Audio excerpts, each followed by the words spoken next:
Soyez votre meilleur ami et apprenez à vous faire confiance.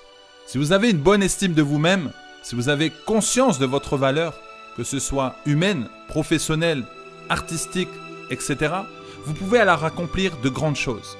Cela ne veut pas dire devenir un héros ou un sauveur du monde. Cela signifie simplement que lorsque vous avez confiance en vous, les événements du quotidien ne se présentent plus comme des obstacles. Au contraire, ce sont des occasions à saisir. Beaucoup de personnes possédant d'importantes responsabilités dans leur vie professionnelle réagissent souvent de deux façons quelque peu extrêmes face à une situation. Soit elles réussissent leur challenge et pour elles, c'est la consécration, ou soit elles le ratent et c'est une catastrophe qui peut prendre des proportions autodestructrices. Pensez-vous que rater un entretien d'embauche, une vente, une réunion au sommet entraînera la fin du monde? Non, votre ego en souffrira un moment, certes, mais vous avez toutes les capacités pour rebondir. Je peux tout d'abord identifier la source de ce mal-être émotionnel. Cela peut être effectué grâce à une analyse thérapeutique. Je conseille d'utiliser cette phrase « Je puis tout par celui qui me fortifie ». Essayez, vous ne risquez rien, sauf de ressentir peut-être une forme d'apaisement. Voici ensuite quelques règles à mettre en pratique régulièrement pour combattre le sentiment d'impuissance qui va de pair avec celui d'infériorité. Tout d'abord, créez une image mentale de votre réussite. Représentez-vous à la place où vous souhaitez être, entouré de personnes que vous voulez voir à vos côtés. Réussir les défis que vous envisagez de vous lancer. Gardez cette image tout le temps à l'esprit et en cas de doute, concentrez-vous dessus.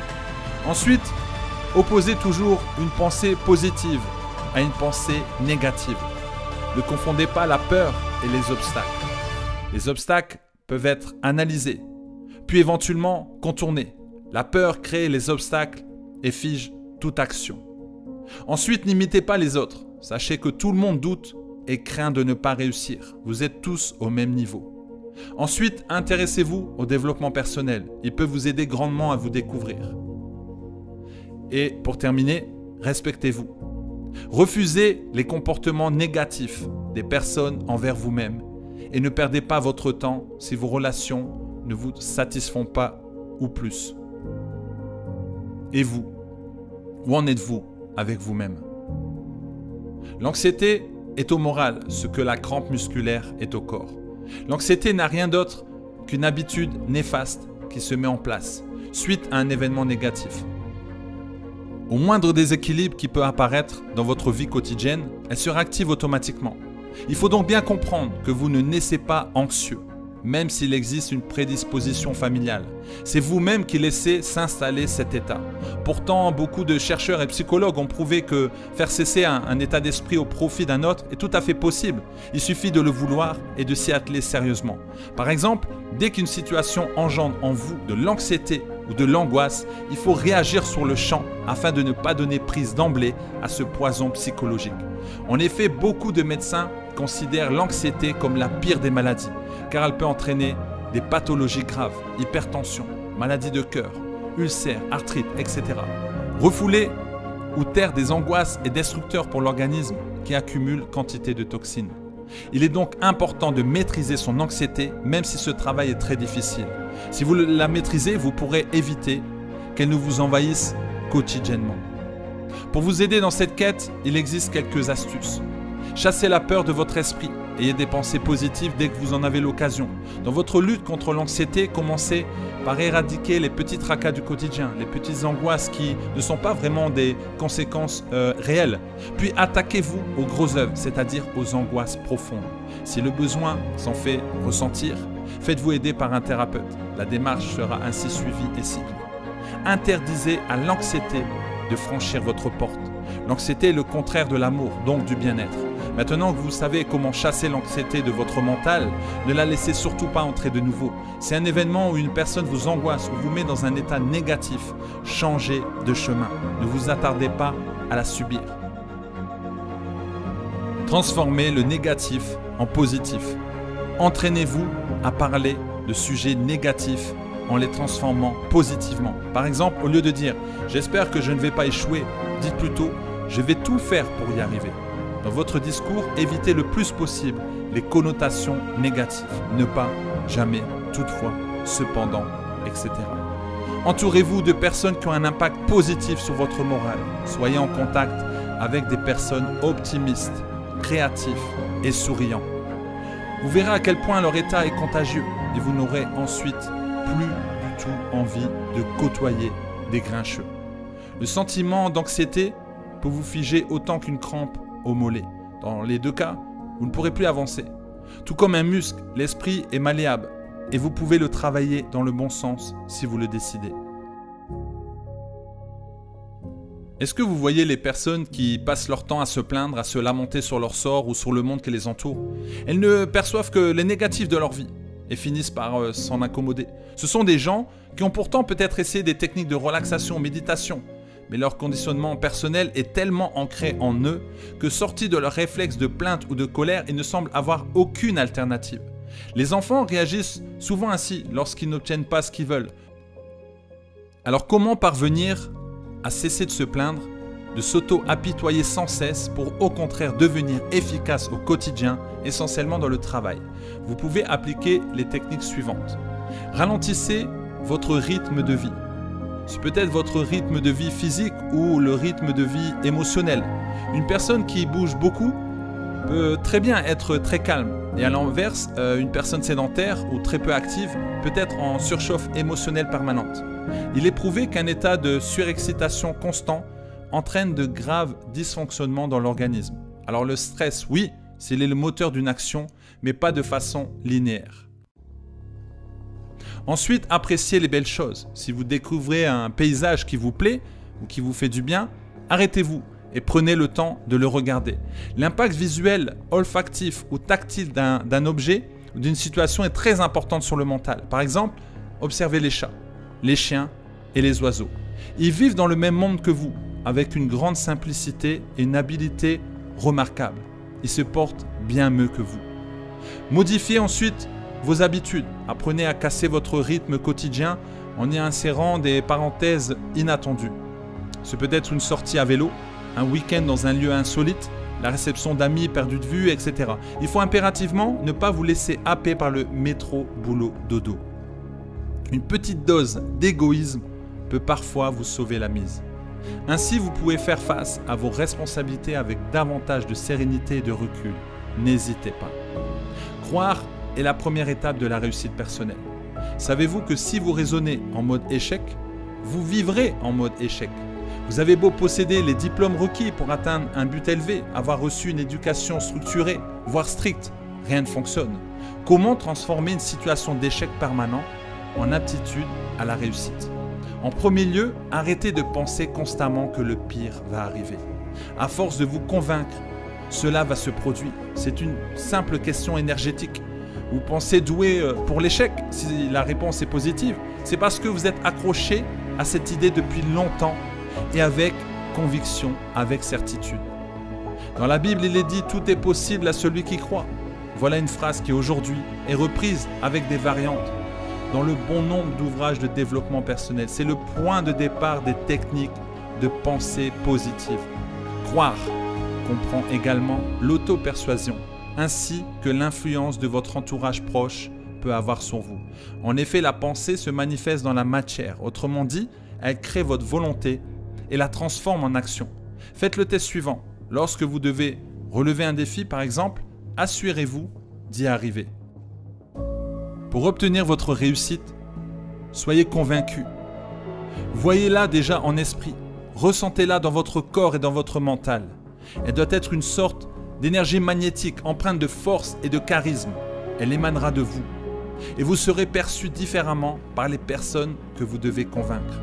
Votre assurance devient alors la leur. Engagez-vous à fond dans l'action sans demi-mesure. C'est en concentrant toutes vos forces physiques et mentales dans une seule et même direction que vous réussirez à atteindre votre but. Même si vous êtes doté de peu de talent, par exemple, votre seul investissement total est un gage de réussite. Un certain nombre d'artistes ou d'hommes politiques en sont de parfaits exemples. Si vous aussi vous savez ce que vous voulez, si vous y croyez dur comme fer et que vous mettez du cœur à l'ouvrage, rien ne pourra vous arrêter. Créez vous-même votre état de paix mentale. Le but est d'arriver à vous détendre en n'importe quelle circonstance. Concentrez-vous sur des choses positives qui vous entourent.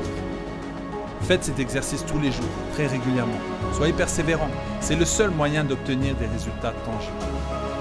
Pratiquez l'autosuggestion orale. Choisissez des mots apaisants et répétez-les souvent à voix haute. Vous verrez à quel point cela fonctionne. Et si vous en doutez, tentez l'exercice inverse. Répétez des phrases ou des mots négatifs à longueur de journée. Vous verrez comme vous sentirez mal dans votre peau. Approvisionnez le silence. Si votre environnement ou vos conditions de vie le permettent, isolez-vous 15 minutes par jour et savourez le silence en ne faisant absolument rien et en ne pensant à rien. Allongez-vous par exemple pour vous sentir plus détendu. Si des pensées ou des images vous envahissent, fixez un point sur un mur ou le plafond et concentrez-vous dessus de façon neutre. Chassez toute forme de culpabilité. Les personnes anxieuses souvent souffrent de culpabilité. Elles s'en veulent sur de nombreux points et ont tendance à se punir. Apprenez à vous pardonner, soyez toujours conscient que vous n'êtes pas responsable d'autrui ni de ce qui peut leur arriver. Si vous sentez psychologiquement fatigué, que vous êtes souvent très réactif et sur les nerfs, essayez donc ces propositions. Le sentiment d'amour est à prendre au sérieux. Soyez aimant et vous serez aimé en retour. Se sentir aimé, estimé par les autres, est fondamental pour l'être humain. Les personnes qui n'ont aucune aptitude pour la solitude prolongée peuvent d'ailleurs en payer le prix sur leur santé. Il n'existe rien de pire que l'indifférence. Bien entendu, vous ne pouvez pas plaire à tout le monde. Il existera toujours quelques personnes insensibles à votre charme. N'en soyez pas chagrinés, cela n'en vaut pas la peine. Vous trouverez sur le chemin d'autres personnes qui éprouveront un réel intérêt pour vous. Savoir vous faire aimer, même si vous êtes peu démonstratif ou timide, s'apprend. D'ailleurs, ne rejetez pas la faute sur les autres si vous considérez ne pas être estimé à votre vraie valeur. Soyez honnête envers vous-même. Quels sont vos défauts? Êtes-vous colérique, pessimiste, égoïste? Vous constaterez rapidement que votre attitude a une influence prépondérante sur vos rapports avec autrui. Pour que les gens vous montrent de l'intérêt, vous devez leur en témoigner aussi. C'est ainsi que vous pouvez créer une interaction énergétique. Les animaux le font entre eux et vous en êtes donc capable. Au-delà de ces conseils de base, voici quelques règles à ne pas oublier et à appliquer quotidiennement. Retenez le nom et prénom des personnes de votre entourage personnel et professionnel. C'est une marque de respect. Ensuite, soyez simple et mettez les gens à l'aise. Ils vous en seront reconnaissants et viendront à vous plus facilement. Essayez de rester calme et détendu lorsque vous êtes en compagnie. Faites preuve de modestie. Non, vous n'avez pas réponse à tout. Abordez des sujets de conversation qui ne froissent personne. Si vous êtes embrouillé avec une personne, faites en sorte de dissiper tout malentendu et tâchez de répartir sur de nouvelles bases. N'hésitez pas à féliciter quelqu'un de votre entourage s'il réussit quelque chose. Vous montrez ainsi votre intérêt. Vous voyez comment le fait d'entretenir des rapports sains avec autrui peut vous garantir une réputation de personne aimable. Le respect, l'amour, la considération sont des bienfaits que vous recevez autant que vous en donnez. Grâce à cet ajustement positif de votre mental, il vous faut maintenant vous occuper de votre forme physique. Vous pouvez ressentir un apaisement psychologique, mais si vous n'entretenez pas votre corps, vous ne pourrez pas en profiter au maximum. Sachez que votre corps est capable de supporter des situations extrêmes. Si vous êtes convaincu de pouvoir disputer une partie de tennis pendant 2 heures sous une canicule écrasante, vous le pourrez. Autrement dit, en disciplinant votre esprit, vous disciplinerez votre corps. Mais comment faire pour que votre corps réponde toujours à l'appel quand vous en avez besoin? Voici quelques conseils. Ayez une vie spirituelle. Intéressez-vous à des sujets touchant au développement personnel et aux questions existentielles humaines. Cela fera du bien à votre vie émotionnelle et allégera votre esprit, donc votre corps. Rapprochez-vous de la nature. Lorsque cela vous est possible, évadez-vous à la campagne, à la mer, à la montagne. Détachez-vous totalement de la vie citadine pour vous reconnecter à l'essentiel, la terre, l'air, l'eau. Si vous le pouvez aussi, prenez un animal de compagnie chez vous. Ainsi, vous rechargerez vos batteries plus facilement. Ensuite, rééquilibrez vos émotions. Vous serez limité en action si vous ressentez de la colère, de la haine et toute forme de sentiments négatifs. Votre corps refusera d'avancer si vous êtes contre la vie. Trouvez toujours un juste milieu entre l'effort à fournir et les forces physique dont vous disposez. Quand vous êtes fatigué, vous voyez les choses en noir et vous n'arrivez pas à fournir les efforts nécessaires. Si vous avez l'opportunité, n'hésitez pas à prendre un congé de quelques mois, voire une année sabbatique pour vous reconcentrer sur vous-même. Vous avez compris, pour être performant, il faut prendre soin de son corps autant que son esprit. N'oubliez jamais que votre corps se comporte de la manière dont votre esprit le décide. Avez-vous déjà entendu parler des maux psychosomatiques lorsque le mental crée un désordre dans le corps? Aujourd'hui, environ 70% de la population est affectée par ce problème, car les conditions de vie quotidiennes en Occident et aux États-Unis sont loin d'être idéales. L'un des secrets pour guérir est la parole. Vous libérez des tracas, des ressentiments et tout ce qui vous entraîne dans une forme de malaise. Le fait de vous exprimer librement, d'avouer en quelque sorte, vous permet de vous détacher de tout ce qui vous ronge. En effet, il est prouvé qu'une émotion négative crée le malaise.